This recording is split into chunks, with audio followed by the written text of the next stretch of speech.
Hello, friends and followers. Well, here's the Swan 500C that's been hanging around here, and this thing has some finals that are sort of tired, so I thought, well, it could be the second endeavor to put in the 7854 finals. So I've begun that task, and I've just been following the picture of the old Swan I had here a few weeks ago when I did the same thing, but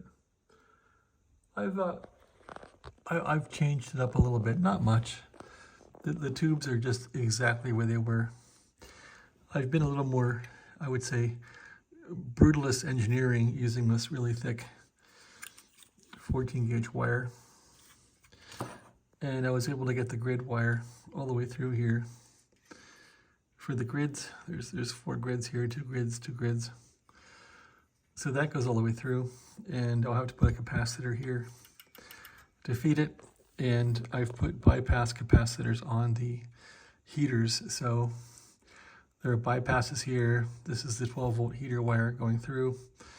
The other side of the heater is simply grounded to the chassis through a really thick piece of wire here. So part of the reason why I'm using the thick wires is these sockets don't really fit in the Swan at all. I'm not sure what they were made for way back when in 65 or so, but they don't really fit in here. In fact, the tubes hardly fit. So I simply put the tubes in the sockets and then place the sockets in here and then keep wiring because the tubes are up and intact. And there's only one screw holding this thing in. There's a screw right here that I was able to get in.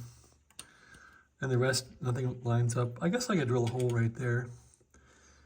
And maybe drill a hole here. I thought about that. But the cool thing is this wire is so thick that when you ground the heaters like this and you have these sockets connected with this thick wire, they don't move at all. So they're pretty solid in here now. So I'm not too worried about it. I did sell the first one that I fixed up like this, the 700, and it went to a guy in, I think, Connecticut from Las Vegas here, and it arrived intact.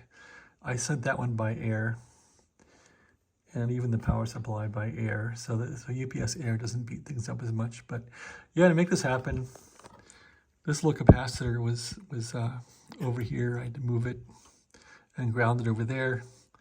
Yeah, I know my soldering isn't so good. And then this is fed by I don't know if it's a 0.01 or something, so I'll have to put a capacitor here. I'll just chop this and put a capacitor in midair. And this is the grid. So with these tubes, there are 2 tubes in one basically. So I have both grids fed here. Everything's in parallel. Heaters are in parallel. Grounds are in parallel there, but they're grounded to the chassis. What else? So this is a screen.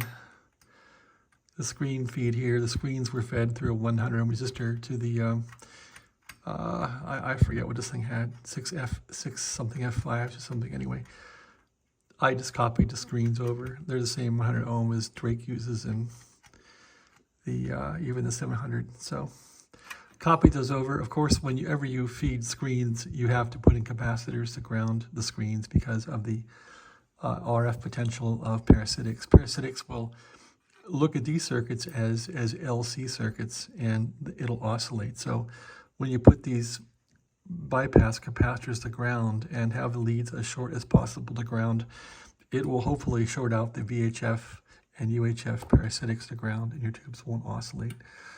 So that's why these capacitors are here. I have to put a few more capacitors in, probably one right here to ground. I do have some here to ground, and I have one here, so I got to put one in there. And the heaters, you got to do that. So yeah, it's pretty much done. I just got to feed the RF into here with a capacitor from the driver tube. What else? I got to connect up. I think this is the cathode. The cathode is wired here in pin 4, and I have, I got to do another cathode. So there's like a 1 ohm resistor grounding the cathode. So I got to ground this cathode here with a 1 ohm. I'll probably bring it across here, put a 1 ohm in there, and a capacitor. And that'll be it. It'll be ready for testing.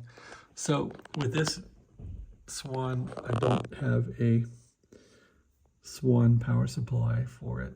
I'm going to adapt a Tempo 1 power supply from Yaesu,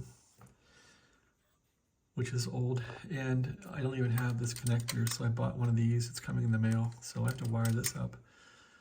I have to wire up a lot of connectors and stuff to get the power supply to work in this thing, so there's still a lot of work to do to make this radio hum again.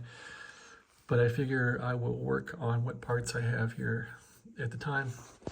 Yeah, the tubes came in also today. Well, today, I think today and yesterday, so yeah, I got the tubes in here too, and let's take a look at those. I mean, nothing great to see. It's like the other one, just 2 tubes sitting there, so that's how that worked out. And there's not much space in here for these guys, but they're in here. Probably should be some space for that glass up against the metal. I'm not sure that's kosher, but man, they're really in here solid, so we'll see how it works. And I'll probably just mount these with some copper wire soldered on here again like last time and see how it goes.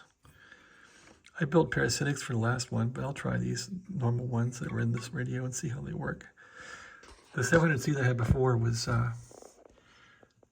it seemed to have some bad parasitic problems with the 8950s. That's why I converted that radio to these tubes, and it really ran well with these tubes. So this 500C, we'll see how it runs. All right, yeah, it's a pretty clean radio too. I spent time cleaning it up, but it's a nice radio. Receives nice. So we'll see how it turns out in a few days. All right, thanks for watching. It's my 500C Swan update. And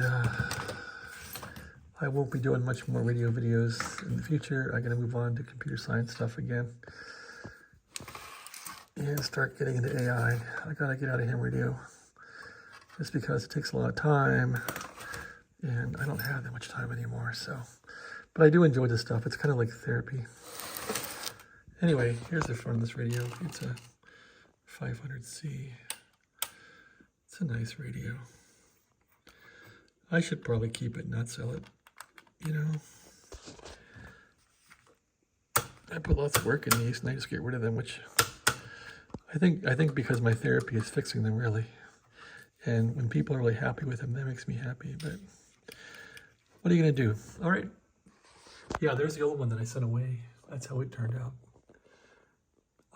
Wayne in Connecticut bought that one, and he seems, well, he's had it 2 days now. He hasn't complained. He hasn't complained to me, so he must be happy, I hope. That radio put about 200 watts out. I'm guessing this one will put out 200 watts also. And what's cool is the plates on these tubes are so thick, it's like you can run them at 200 watts all day and night. You just want to run a fan on here, and it seems like they'll just tolerate it. So, yeah, I don't know what these tubes were made for. I think people were saying Micors and Motrax and stuff from the past, but they sure work good in HF. Thanks for watching. Have a great day.